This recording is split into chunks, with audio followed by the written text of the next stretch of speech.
Greetings everyone, welcome to our channel. இதுவரைக்கும் நம்ம சேனலை சப்ஸ்கிரைப் பண்ணாதவங்க ப்ளீஸ் சப்ஸ்கிரைப் பண்ணுங்க. இந்த வீடியோவில் 7th standard English first mid term test இதுக்கான மாடல் கொஸ்டின் பேப்பர் பார்க்கலாம். இது வந்து 2023ல நடந்த கொஸ்டின் பேப்பர். ஸோ இது வந்து மாடல் கொஸ்டின் பேப்பராக ப்ரிப்பேர் பண்ணிக்கோங்க. ஆல்ரெடி நம்ம 7th standard English important question first mid term டெஸ்ட்டுக்கான இம்பார்ட்டன்ட் கொஸ்டின் அப்லோட் பண்ணியிருப்போம் இல்லையா, அந்த வீடியோவை பார்த்துட்டு அதுக்கப்புறம் ரிவிஷனுக்கு இந்த கொஸ்டின் பேப்பரை யூஸ் பண்ணிக்கோங்க.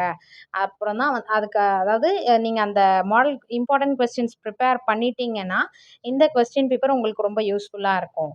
ஸோ இது பாருங்கள், ஓவரால் 30 மார்க்ஸ்க்கு கொடுத்துருக்காங்க. சினானம்ஸ் கேட்டிருக்காங்க அண்ட் தென் ஆன்டனம்ஸ் கேட்டிருக்காங்க. அடுத்து choose the correct answers 3, 6, 7, 8 marks வந்து 1 மார்க்ஸ்லேயே போயிடுது.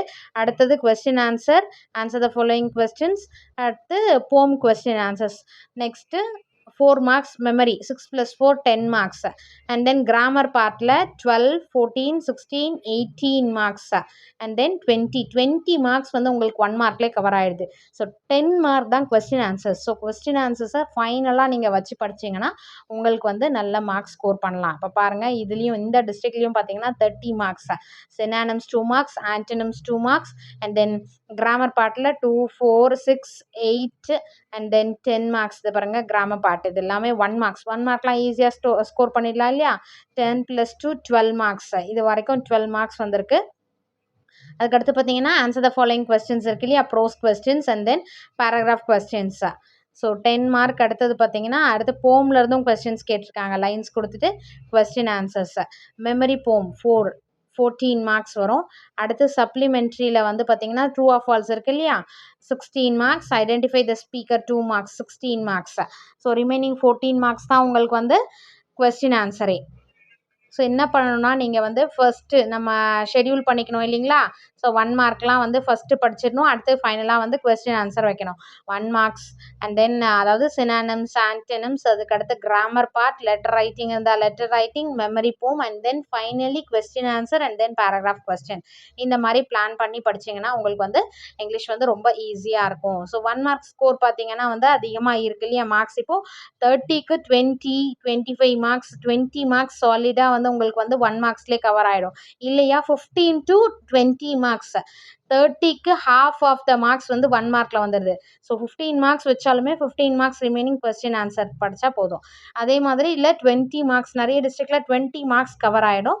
ஸோ அதனால் நீங்கள் ஃபஸ்ட்டு வந்து இந்த கிராமர் பார்ட்டுக்கெல்லாம் வந்து இம்பார்ட்டன்ஸ் கொடுங்க. Grammar part, synonyms, antonyms, finally question answer and then paragraph question. Memory போம்லாம் எழுதிட்டு பாருங்கள். எழுதி பார்த்தீங்கன்னா ஃபஸ்ட்டு ஹெட்டிங் எழுதணும். மெமரி போம் ஹெட்டிங் எழுதிட்டு அடுத்தது போமில் வந்து பங்க்சுவேஷன் மார்க்ஸ் உட்பட ப்ராப்பராக போட்டுட்டு அதுக்கு அடுத்தது ஃபைனலாக வந்து நீங்கள் பங்க்சுவேஷன் மார்க்ஸ் இதெல்லாம் வந்து போட்டு எழுதி பார்த்துட்டு ஃபைனலாக ஆத்தர் நேமும் எழுதணும். ஏன்னா எல்லாத்துக்குமே மார்க்ஸ் உண்டு.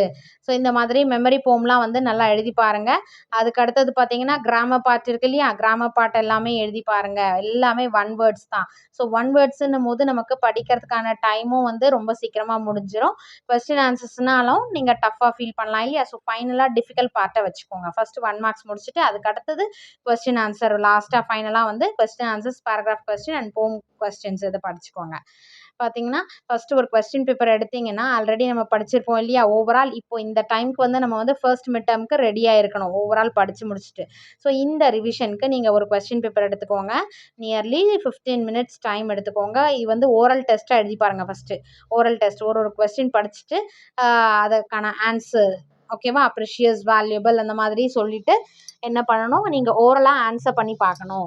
ஸோ 15 மினிட்ஸ் டைமர் வச்சுக்கோங்க. ஓரலாக ஆன்சர் பண்ணி பார்த்துட்டு எந்த ஆன்சர் உங்களுக்கு தெரியல, எந்த கொஸ்டின் வந்து நீங்கள் லேக் ஆகுறீங்க, ஸ்ட்ரக் ஆகுறீங்க அப்படின்றத நீங்கள் வந்து கிராமர் பார்ட்டா இல்லை ஆன்சர் த ஃபாலோயிங் கொஸ்டினா இல்லை பேராகிராஃப் கொஸ்டினா எதுன்றத நீங்கள் வந்து பக்கத்தில் இருக்கிற ஒரு பேப்பரோ இல்லை ரஃப் நோட் புக்லேயோ எழுதிக்கோங்க. இங்கே வந்து நமக்கு வந்து ஸ்ட்ரக் ஆகுது, ஸோ அங்கே வந்து ஃபோக்கஸ் கொடுத்து நீங்கள் அதை நல்லா ப்ரிப்பேர் பண்ணிக்கோங்க.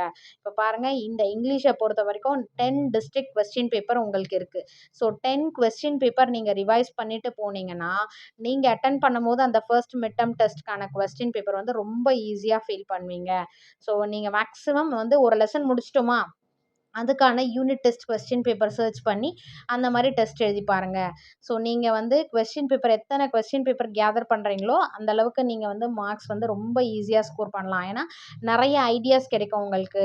ஒரு கொஸ்டின் பேப்பரில் டிஃப்ரெண்ட் பேட்டர்னில் கேட்டிருப்பாங்க, கிராமர் வேறு மாதிரி கேட்டிருப்பாங்க. ஏன்னா ஒரு டிஸ்ட்ரிக்ட்டும் கொஞ்சம் உங்களுக்கு வேரி ஆகும், சேம் பேட்டர்ன் கிடையாது, வேரி ஆகும். ஸோ அந்த வேரியேஷனில் வந்து உங்களுக்கு ஒரு ஐடியா கிடைக்கும். ஓகே, இது வந்து ரொம்ப ரிப்பீட்டடாக வருது, இந்த கிராமர் பார்ட் வந்து லைட்டாக வருது, இந்த மாதிரின்னு சொல்லிட்டு ஒரு ஐடியா கிடைக்கும்.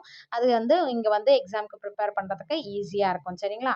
ஸோ நம்ம வந்து நம்ம எங்கே லேக் ஆகுறோம் செல்ஃப் அனலைஸ் பண்ணுறதுக்கும் வந்து இது வந்து உங்களுக்கு வந்து ஹெல்ப்ஃபுல்லாக இருக்கும். அதே மாதிரி உங்களோட மார்க்ஸ் நல்லா இம்ப்ரூவ்மெண்ட் நீங்கள் பார்க்கலாம் இதை மாதிரி படிச்சிங்கன்னா. ஃபஸ்ட்டு அதாவது ஓவரால் படித்து முடிச்சுட்டு இத்தனை கொஸ்டின் பேப்பர் ரிவைஸ் பண்ணும் போது உங்களுக்கு இம்ப்ரூவ்மெண்ட் ஆஃப் மார்க்ஸ் வந்து கண்டிப்பாக இருக்கும். பாருங்க, ஓவரால் வந்து இந்த கொஸ்டின் பேப்பர் ஓவர். ஸோ இந்த மாதிரி நம்ம already mid term question paper வந்து இம்பார்ட்டன்ட் கொஸ்டின்ஸில் எதெல்லாம் வந்து ரிப்பீட்டடாக வந்திருக்கு, எதுக்கு இம்பார்ட்டன்ஸ் தரணும், நீங்கள் ஃபஸ்ட்டு எதை ஃபைனலாக வச்சு படிக்கணும், எது வந்து டிஃபிகல்ட்டாக ஃபீல் பண்ணுவீங்க, அந்த மாதிரி நம்ம செக்ரிகேட் பண்ணியிருக்கோம். இதை வந்து ஃபஸ்ட்டு முடிச்சிடணும், இதை வந்து இன் பிட்வீன் என்ன பண்ணணுன்றது, அதுக்கடுத்து ஃபைனலாக எதை பண்ணணும் அப்படின்ற மாதிரி நம்ம செக்ரிகேட் பண்ணியிருப்போம் இல்லைங்களா? அந்த மாதிரி நீங்கள் படிச்சுட்டே வாங்க. ஸோ 1 மார்க்ஸ்னும் போது உங்களுக்கு ரொம்ப டைம் கம்மி, ஃபாஸ்ட்டாக முடிச்சிடலாம்.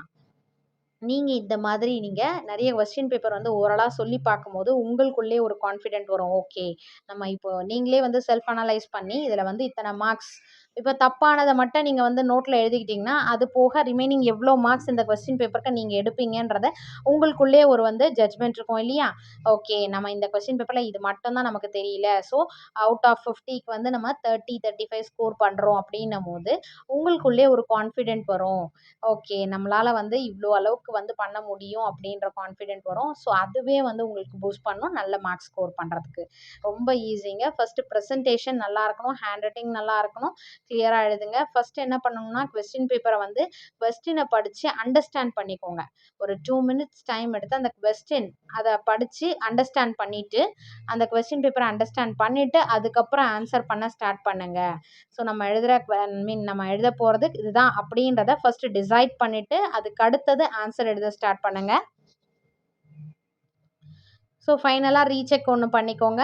ரோமன் லெட்டர், கொஸ்டின் நம்பர் இதெல்லாம் கரெக்டாக போட்டிருக்கீங்களா, ஏதாவது நம்ம மிஸ் பண்ணிட்டோமா எழுதாமல் அப்படின்ற மாதிரி ஒரு ரீசெக்கும் பண்ணிக்கோங்க.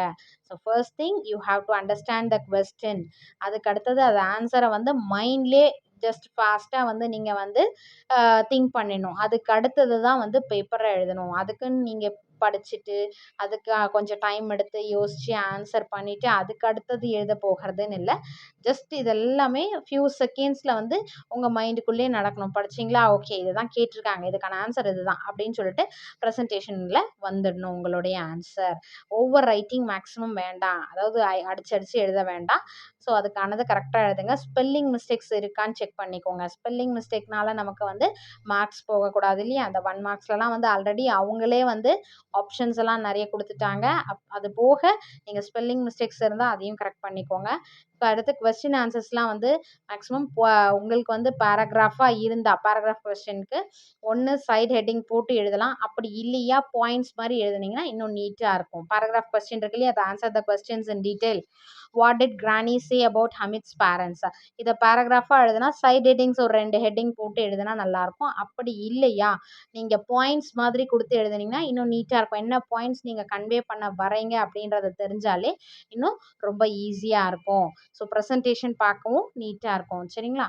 இங்கிலீஷை நல்லா தரோவாக படிச்சுங்க, அண்டர்ஸ்டாண்ட் பண்ணிவிட்டு ப்ரெசென்ட் பண்ணுங்கள். கண்டிப்பாக நீங்கள் வந்து 50 அவுட் ஆஃப் 50 எடுக்கலாம், 30யாக இருந்தால் 30 அவுட் ஆஃப் 30 எடுக்கலாம். Wish you all the best. Thank you for your support. Thanks for வாட்சிங்.